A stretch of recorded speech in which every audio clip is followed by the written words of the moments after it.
Hi friends, welcome to my channel wear money vlogs. ఈ రోజు అయితే గుమ్మడికాయలు పెట్టేసుకుందామని మార్కెట్కి అయితే వెళ్ళి గుమ్మడికాయ తెచ్చేసుకున్నామండి. దాన్ని శుభ్రంగా కడిగేసుకుని తడి లేకుండా తుడుచుకుని దాన్ని ఫస్ట్ మేము 4 ముక్కల కింద అయితే కట్ చేసుకున్నాం అనమాట. దాన్నే చిన్న చిన్న ముక్కలుగా కట్ చేయడానికి రాలేదు, ఎందుకంటే తొక్క చాలా దలసరిగా ఉంటుంది కాబట్టి ఫస్ట్లోనే చిన్న ముక్కలు రాలేదు. దాన్ని 4 ముక్కలుగా చేసుకుని తర్వాత మళ్ళీ సన్నగా చేసుకున్నాం అనమాట ముక్కలు. ఇది చేసేటప్పుడు గింజలు అయితే ఉంచుకోవాలన్నమాట. ఇది అందరికీ తెలిసిన విషయమే, గింజలతోనే వడియాలు పెట్టుకుంటారని. ఇలా సన్నగా కట్ చేసుకుని ఈ ముక్కలన్నీ మళ్ళీ మనం పెద్ద పాత్రలో వేసుకోవాలి. ఆ పెద్ద గిన్నె మనకి చేయగలుపుకునేటట్టు వీలుగా ఉండేలా చూసుకోవాలి. దీంట్లో మనం ఉప్పు పసుపు వేసి కలిపేయడం వల్ల ఏంటంటే దాంట్లో నీరు సగం వరకు బయటకు వచ్చేస్తుంది అనమాట.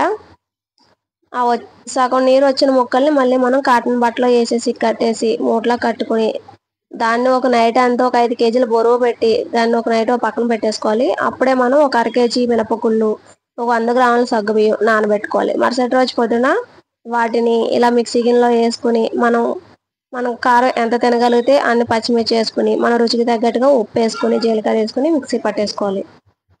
మిక్సీ పట్టుకునేటప్పుడు నీళ్ళు మాత్రం వేయకూడదండి. నీళ్ళు ఎత్తే అది మరీ లూజ్ అయిపోయి వడియాలు తప్పడుగా వచ్చేస్తాయి అనమాట, రౌండ్గా రాకుండా. కాబట్టి మనం వడపిండికి ఎలా అయితే మిక్సీ పట్టుకుంటామో అలాగే మిక్సీ పట్టుకోవాలి. అలా మిక్సీ పట్టుకున్న తర్వాత మనం నైటు మూటగట్టి పెట్టుకున్న గుమ్మడికాయ ముక్కలు ఇలా ఒక పెద్ద గిన్నెలో వేసుకుని దాంట్లో మనం మిక్సీ పట్టి పెట్టుకున్న పిండి వేసి కలిపేసుకోవాలి. మొత్తం అంతా కలిసేటట్టుగా కలుపుకోవాలి. సగ్గుబియ్యం వేయడం వల్ల ఏంటంటే మనకి వడియా ఇరిగిపోకుండా సాఫ్ట్గా కూడా ఉంటుంది అనమాట.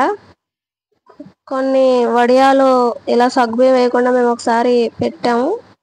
అవి ముక్కల కింద బట్ట నుంచి తీసేటప్పుడు గట్ట ముక్కల కింద అయిపోయింది. అప్పుడు ఈ ఐడియా వచ్చింది అనమాట. సగ్గుబియ్యం వేసుకుంటే ఆ జిగురుతనానికి వడియాలు ఇరిగిపోకుండా ఉంటాయని ఐడియా వచ్చి ఈసారి నేను సగ్గుబియ్యం కూడా కలపడం జరిగింది.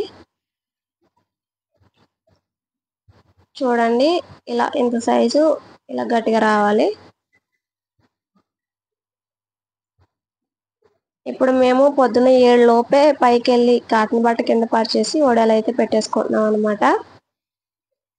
మరి పెద్దగా కాకుండా చిన్న సైజులోనే పెట్టుకుంటున్నామండి. మరి పెద్దగా పెడితే తొందరగా ఆరవు కదా. మాకు ఒక గుమ్మడికాయకి అయితే నేను 1/2 కేజీ పప్పు వేసాను. వేసుకున్న వాళ్ళు 1/4 కేజీ కూడా వేసుకుంటారు. అదేంటంటే పప్పుదనం ఎక్కువ ఉండిపోతుంది వడియాలో, మనకి ఆ టేస్ట్ గుమ్మడికాయ టేస్ట్ తక్కువ ఉంటుంది అనమాట. ఇలా అయితే పెట్టేసుకున్నాము. తర్వాత మనకి పైన పక్షులు కానీ పావురాలు కానీ వాలకుండా నెట్ లాంటిది చిన్నగా వేసేసుకున్నాం అనమాట.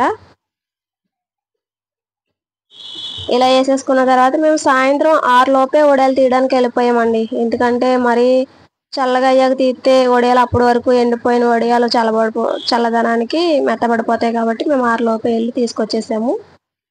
తర్వాత మరుసటి రోజు 2 రోజులు అయితే మళ్ళీ ఎండలో పెట్టాము.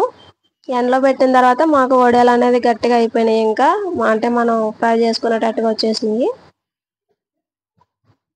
ఒక లైక్ అయితే చేయండి ఫ్రెండ్స్ ఈ వీడియోకి. 2 రోజులు ఆరబెట్టిన తర్వాత వడియాలు ఇలా ఉన్నాయండి. ఓకే ఫ్రెండ్స్, వీడియో నచ్చితే లైక్ చేసి షేర్ చేసి మా ఛానల్ని సబ్స్క్రైబ్ చేసుకుని మాకు సపోర్ట్ చేయండి friends. Thank you for watching video.